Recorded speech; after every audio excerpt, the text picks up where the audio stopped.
అధ్యక్ష చూడాలి కదా, ఇప్పుడు రికార్డు చూసి ఆ మాటలుంటే తొలగిస్తాం. కూర్చో. హలో అధ్యక్ష, విద్యాశాఖ మంత్రి గారు వచ్చి మాట్లాడుతూ చాలా ఆవేశంగా ఆయన తాలూకు మాటలు చెప్తున్నారు. నేను నేను నేను మీ ద్వారా ఆయనకి మీ ద్వారా ప్రభుత్వాన్ని అడుగుతుంది ఏంటంటే, ఇవాళ జరుగుతున్న చర్చలో మా సభ్యులు అడిగింది ఏంటి, ఈ ప్రభుత్వం ఇవాళ కేంద్రంలో ప్రభుత్వం ఈ మన మన మన మన ఈ కూటమి ప్రభుత్వం మీద ఆధారపడి ఉంది అక్కడ. కాబట్టి ఈ రాష్ట్రానికి కావాల్సిన ప్రయోజనాలు రావాలనేది ఆవిడ ఉద్దేశం. ఆవిడ తాలూకు ఉద్దేశం. ఆవిడ ఉద్దేశం ఏంటి? కాదు అవునా అనేది మంత్రి గారు దయచేసి మంత్రి గారు ఆయన చెప్పిందంతా చెప్పండి.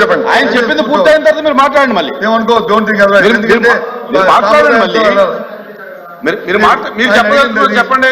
ఆమె చెప్పింది అది కాదు, మా మీద ఆధారపడలేదు, లేదు మాకు అవసరం లేదు అని అంటే అదొక వేరే విషయం. ఇప్పుడు మీరే చెప్తున్నారు రాష్ట్ర ప్రయోజనాల గురించే మేము ఉన్నామని.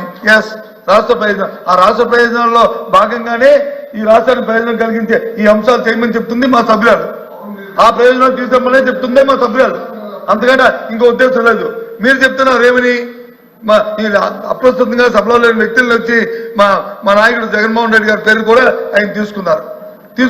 మరి అంతకుముందు ప్రభుత్వంలో 2004 నుంచి 2014 నుంచి 19లో ఉన్నప్పుడు ఏంటి మరి ప్రత్యేక హోదా తీసుకుని ప్రత్యేక ప్యాకేజీకి వచ్చి మీరు వచ్చి అయిపోలేదు, వాళ్ళతో మొత్తం అయిపోలేదు.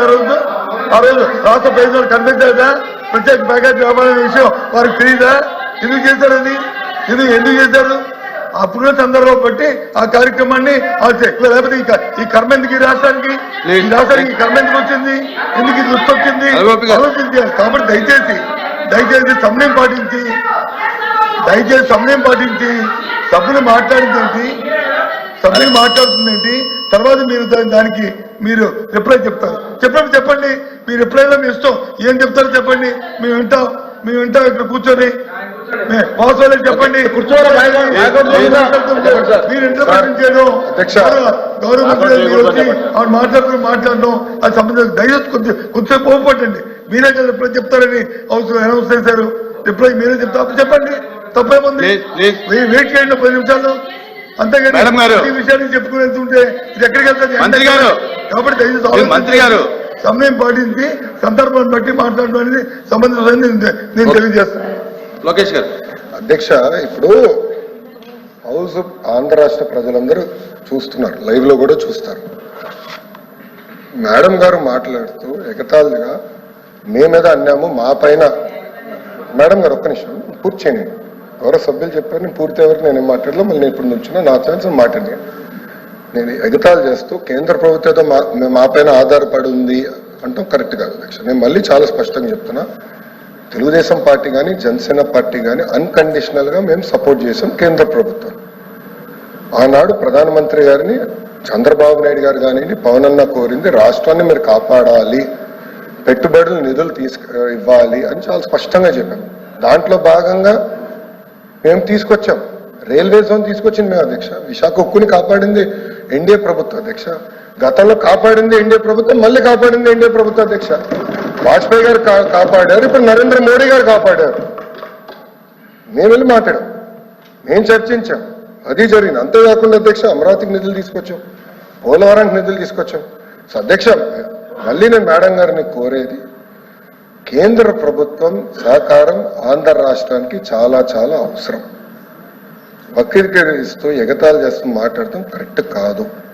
మేము అన్కండిషనల్ గా సపోర్ట్ చేసాం. యూఆర్ పార్ట్ ఆఫ్ ఎన్డీఏ అధ్యక్ష. మళ్ళీ ఎన్నిసార్లు చెప్పాలి నేను? మా సపోర్ట్ అన్కండిషనల్. ఎన్నికల ముందల మేము చేరం ఎన్డీఏలో. ఎలాంటి కండిషన్స్ పెట్టకుండా రాష్ట్ర ప్రయోజనాల కోసం ఎన్డీఏలో మేము కానివ్వండి, పవన్ అన్న నాయకత్వంలో జనసేన కానివ్వండి, మేము చేరం, అన్కండిషనల్ గా సపోర్ట్ చేస్తున్నాం. దాంట్లో భాగంగానే ఈరోజు ఎప్పుడు రాని విధంగా మీరు 5 సంవత్సరాల్లో తీసుకురాలని నిధులు మేము 9 నెలల్లో తీసుకొచ్చాం అధ్యక్ష. అది తెలుగుదేశం పార్టీకి జనసేన పార్టీకి ఉన్న చిత్తశుద్ధి, ఆంధ్ర రాష్ట్ర ప్రజల పట్ల మాకున్న చిత్తశుద్ధి అధ్యక్ష. దయచేసి అది గమనించమని కోరుతున్నాను. అందుకే అధ్యక్ష రికార్డులు చూడండి, అలాగే నాకు తప్పు అర్థం ఉంటే ఓకే, నో ప్రాబ్లం. రికార్డు కానీ దయచేసి రికార్డులు పరిశీలించి తొలగించాలని కోరుతున్నది. తప్పనిసరి ప్లీజ్ కూర్చోండి కూర్చోండి. ప్రత్యేక హోదాని మేడం మీరు కాంట్రవర్సీ లేకుండా త్వరగా క్లోజ్ చేయండి. ప్రత్యేక హోదాని ఎందుకు సాధించలేకపోయారో ప్రసంగం ద్వారా గవర్నర్